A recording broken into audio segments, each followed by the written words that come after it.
jelle mahadsanid cabdi qadar.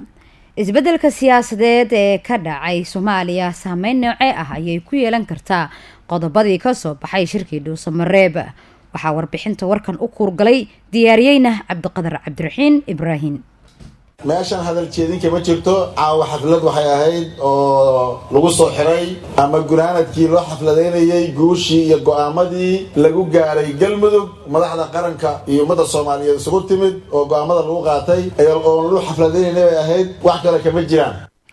waxay ahayd 24kii bishan si dhamaanaysa ee Luulyo 2020 wuxuuna ahaa madaxweynaha dowlad goboleedka Galmudug Axmed Cabdi Kaariye Qoorqoor. rajadiisu ma aysan xumeen ka hor shirka intaan la soo gunaanadin oo waxa uu Dhuusamareeb ku martigeliyay wajiye in muddo kula handhoobay saaxadda siyaasadda Soomaaliya. Axmed Cabdi Kaariye Qoorqoor ayaa waxa uu la hadlayay ra'iisul wasaarihii xilka laga eriyay dowladda federaalka Soomaaliya Xasan Cali Khayre, madaxweynayaasha dowlad goboleedyada Jubbaland, Puntland, Galmudug iyo Koonfur Galbeed. khudbadiisa oo dhinacyo badan taabanaysa waxa uu ugu horeynba u mahadceliyay madaxdii kulanka joogtay, wuxuuna sheegay in shirkan kiisa xiga Dhuusamareeb ay iskugu imaan doonaan isagoo ammaan iyo bogaadin kala duldhacay shacabweynaha reer Galmudug. Axmed Cabdi Kaariye Qoorqoor oo awalba dadku ay ku xantaan inuu ka yimid dhinaca filla Soomaaliya kumuusan imaan sida ay wararku tilmaamayaan arrimo doorasho, balse galaangalkiisa siyaasadeed iyo nabadeyntu waxay ku soo ifbaxday muddo ka yar 3 bilood.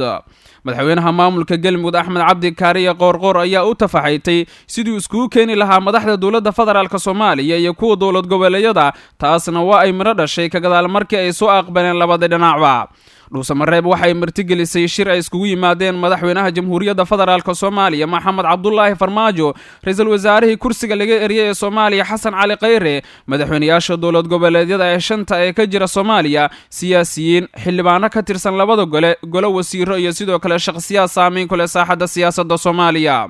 laakiinse Qoorqoor muusan filayn inay marna dhici doonto isbedel siyaasadeed oo dhan wacba, waxaana kursiga ugu dambeyn baneeyay ra'iisul wasaarihii hore ee Soomaaliya Xasan Cali Khayre. 25kii bishan aan haatan ku jirnay ee 7 ee Luulyo sanada 2020 baarlamaanka federaalka Soomaaliya ayaa codka kalsoonida kala laabtay ra'iisul wasaare Xasan Cali Khayre iyo sidoo kale xukuumaddiisa. waa dharbaaxo xoogan oo ku dhacday madaxweyne Qoorqoor marka laga hadlayo kulamadii siyaasadeed ee ka dhacay Dhuusamareeb, mana uusan filayn in tan oo kale ay dhici doonto. ra'iisul wasaare Xasan Cali Khayre oo markaasi jooga Dhuusamareeb ayaa durbo u kicitamay magaalada caasimadda ah ee Muqdisho, wuxuuna jeediyay khudbad dhinacyo badan taabanaysa isagoo ugu dambeyn aqbalay inuu kursiga baneeyo eedeemana u jeediyay madaxweynaha Jamhuuriyadda Federaalka Soomaaliya. haddaba waxaa jirtay in maxalay magaalada Muqdisho ay ka dhaceen kulamo siyaasadeed oo dhinac walba ah. kulamada intooda badan waxay u dhaxeeyeen madaxweynaha Jamhuuriyadda Federaalka Soomaaliya Maxamed Cabdullaahi Farmaajo, madaxweynaha dowlad goboleedka Galmudug Axmed Cabdi Kaariye Qoorqoor. warar kala helinana waxay sheegayaan in xalay saqdhexe kulamada laba geesoodka ah ku soo biiray madaxweynaha dowlad goboleedka Hirshabeelle Maxamed Cabdi Waar oo isna shalay soo gaaray Muqdisho. dadka u dhunduleela arrimaha siyaasadda waxay qabaan in kulamada haata socda shirkii Dhuusamareeb iyo isbedelka lagu sameeyay xukuumadda ay yihiin dhammaan kuwa aysan filayn madaxda maamul goboleedyada, siba marka laga hadlayo madaxweynaha dowlad goboleedka Galmudug.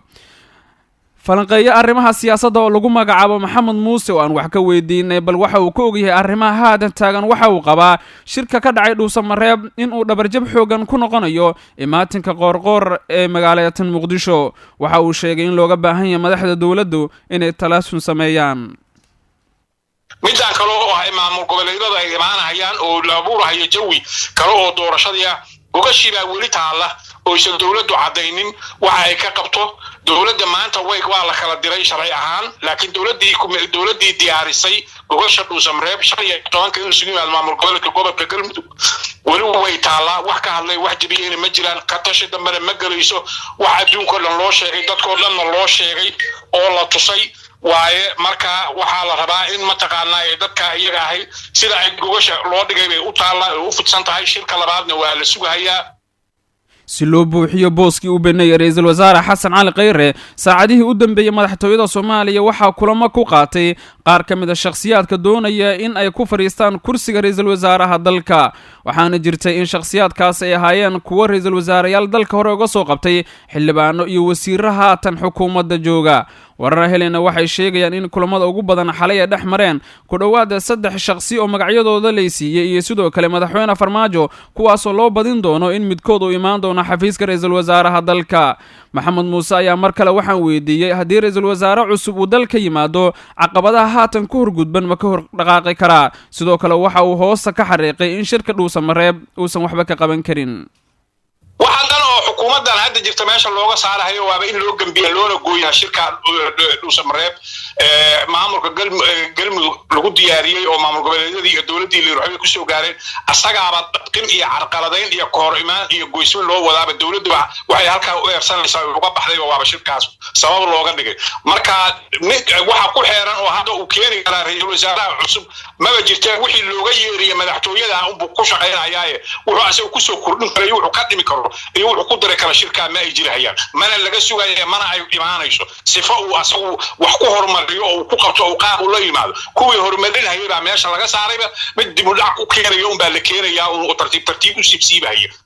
48 saac ee soo aadan ayaa la filayaa in madaxweynaha jamhuuriyadda federaalka Soomaaliya uu ku dhawaaqo ra'iisul wasaaraha cusub ee dalka sida aan ka soo xigana ila wareedyo lagu kalsoonaan karo oo ku jooga xarunta Villa Soomaaliya laakiinse dadka u dhuundulay arrimaha siyaasadda waxay qabaan in madaxweynaha waqti la siiyo si uu u soo xulo ra'iisul wasaare tayadiisa leh dowladda Soomaaliya ayaa sheegtay in aan wali xal rasmi ah loo helin ciladii ku timid qadka internetka ee Soomaaliya waa kan Sakariya Axmed Muuse oo ka waramaya muddo ka badan 24 saac ayaa qadka internetka waxa uu ka maqnaa magaalooyinka dhaca koonfurta iyo bartamaha Soomaaliya jahwareer badan ayaa ka dhashay arintaasi iyadoo warar kala duwan ay ka soo baxayeen sababta keentay maqnaanshiyaha internetka dadka qaar ayaa aaminsanaa in qadka hawada looga saaray arrimo siyaasadeed balse dowladda federaalka ee Soomaaliya ayaa shaacisay cilad dhanka xariga qadka ah oo sababsaday in internetka uu ka maqnaado magaalooyin badan oo Soomaaliya ka mid ah isla markaana internetka haatan la isticmaalayo uu yahay mid ku meel gaar ah wasiirka boostada iyo isgaarsiinta xukuumadda federaalka ee Soomaaliya mudane Cabdi Canshuur Xasan ayaa sheegay in meel 27 kiiloomitir u jirta xeebta Soomaaliya uu dhaawac soo gaaray xariga internetka taasi oo keentay in ay meesha ka baxdo dabkii ama xaraaradii uu xambaarsanaa xariga balse waxa uu sheegay in xal ku meel gaar ah ay u heleen isla markaana ay dalbeen markab xalin lahaa xariga sida xaraaradda internetka loogu soo celin lahaa cilada waxay noqotay 27 kilomitir meel u jirta xeebta Soomaaliya xarigii oo aan ka baqayno inuu go'ay ma uusan go'in wuxuu noqday dhaawac kaasoo keenay in xaraaradii ama dabkii uu keeni lahaa aad u yaraaday marka xal ku meel gaar ah ayaanu u helnay oo halkii awal uu ku xirnaa kor sii aadi jiray Port Said ama Suudaan oo halka London ee adduunyada ka sii gali jiray maadaama aysan jirin xaraarad ama dab ku filan waxaa dib loogu weeciyay Mombasa halkaas ayuu kala qabsanayaa oo adduunyada oo ka sii aadaya marka xal ku meel gaar ah ayaanu u helnay xaaladii ilaa xalay iyo shalay cakirneed internetka laakiin waa xal ku meel gaar ah waxaa la dalbay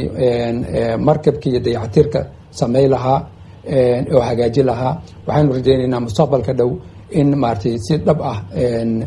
loo cilad bixiyo oo ciladaas la xaliyo marka cilada maysan dhamaanin dhaawac ayuu ahaa xariga soo gaaray dhaawacina si ku meel gaar ah ayuun u xalinay insha Allah mana dareemi doonaan bulshada Soomaaliyeed xalkaas ku meel gaarka laakiin waxaan u sheegaynaa inuusan cilada dhamaanin xalku uu yahay ku meel gaar laakiin dhawaan aan rajay doono in maartay xalka oo dhameystiran maraakiibtaas markay ayna soo gaaraan wasiirka boostada iyo isgaarsiinta ayaa ugu dambeyn u mahadceliyey shirkadaha sida weyn uga qayb qaatay sidii xal ku meel gaar ah loogu heli lahaa internetka ciidanka xasilinta galmudug ayaa sheegay in muddo aysan helin wax mushaar ah iyagoona ku goodiyey inay shaqo joojin ku dhaqaaqi doonaan waa kan jaamac kadiye oo inoo waramo madaxda ugu sarsaraysa dowladda federaalka Soomaaliya ayaa in muddo ah waxa ay ku calcalinayeen in dib u dhis iyo dib u habeyn intaba ay ku sameynayaan ciidamada qaybahooda kala duwan si loo tayeeyo isla markaana ay ugu fududaato howlgallada ammaanka guud ee dalka ciidamadaasi waxayna wakhtigii ugu dambeeyey ay saraakiisha ciidamada ay ku mashquulsanaayeen diiwaangelinta ciidamadaasi iyadoo loo marayo hanaanka biometriga si ay xuquuqdooda ugu qaataan baanka Soomaaliya ama in ay si fudud ugu dhacdo lacagaha mushaaraadkooda ah meel walba oo ay kaga sugan yihiin dalka ciidamada qaranka Soomaaliyeed.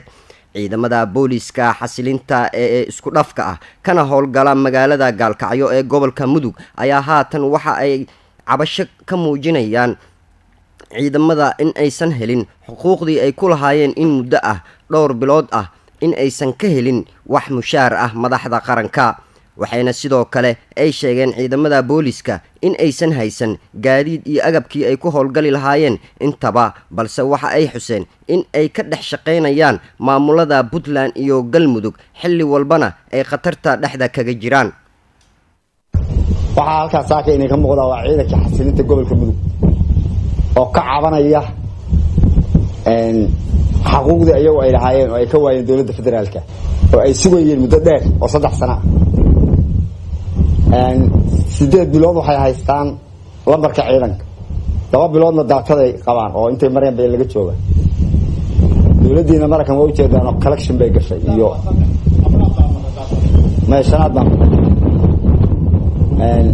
wax kale meeshaan ma jiraan. annagu siyaasi ma ahin, ciidan baan nahay. ciidanna waxaa laga rabaa inuu amarka qaato, shaqadii loo idmadayna qabto, laakiin waa inuu helaa xaquuqdiis. waxa aan annagu la'aanahay waa xaquuqdeedii oo saa ka hadlayna. wax kale oo siyaasiya naguma jiraan, xisbi ma ahin. farmaajo soo dhawowsaan ugu hayna maanu 3 sano joognaa, saacadaana weli kama hayno mushaarka annagu aan xaq u lahayn iyo garaam midna. waxaa kaloo jira oo kaliya aan ku darayaa, meesha aan joogno waxaa degan maamulo. maamuladaas halka gobol bay degan yihiin, isku siyaasad ma aha, meel uma socdaan. musuq baa ka buuxa, al-shabaab baa ka buuxa, balaayo dhan baa ka buuxda. madaxda dowladda Soomaaliya ayaa kal hore shaacisay in ciidamada dowladda qaybahooda kala duwan in ay bil walba ay bixiyaan xuquuqdii ay ku lahaayeen, balse waxaa soo ifbaxaya ciidamada booliska magaalada Gaalkacyo ee gobolka Mudug oo cabasho ka muujinaya mushaar la'aan soo jiitamaysay muddo dhowr bilood ah. mahadsanid jaamaca. gudoomiyaha maxkamadda degmada Hodan ayaa iska diiday wareegto uu soo saaray gudoomiyaha maxkamadda sare ee dalka. gudoomiyaha maxkamadda degmada Hodan ee gobolka Banaadir Garyaqaan Axmed Cabdi Cali Aabi oo soo saaray qoraal ka kooban 2 bog ayaa iska diiday go'aan ka soo baxay wareegtada sumcadeedu tahay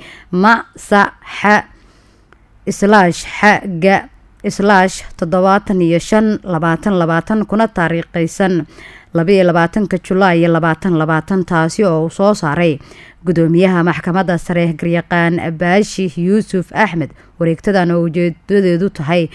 isku bedelka gudoomiyaal iyo garsoorayaal degmo ayaa heerka gudoomiyaha maxkamadda degmada Hodan Garyaqaan Axmed Cabdi Cali Aabi hoos loogu dhigay, iyadoo wareegtadu uu soo saaray gudoomiyaha maxkamadda sare looguna magacaabay Aabi inuu garsoore ka noqdo maxkamadda degmada Cabdilcasiis, iyadoo xilka gudoomiyaha maxkamadda degmada Hodan loo magacaabay Cabdullaahi Cabdiraxmaan Maxamed Axmed Cali Aabi oo 3 maalin kadib wareegtada maxkamadda sare soo saaray qoraal uu isku difaacay ayaa sheegay in gudoomiyaha go'aanka maxkamadda sare uu yahay meel ka dhac iyo sharci darro baalmarsan xeerka iyo shuruucda garsoorka dalka, sidaasi awgeedna aan saameyn ku lahayn habka gudashada waajibaadkiisa. qodobkaasi ayaa dhageystayaal warkeenii gudaha ee subaxnimo ugu dambeeyay. cidda uu sheegana waxay dib uga heli karaan bogga internetka aan ku leenahay ee ah radio shabeelle.com.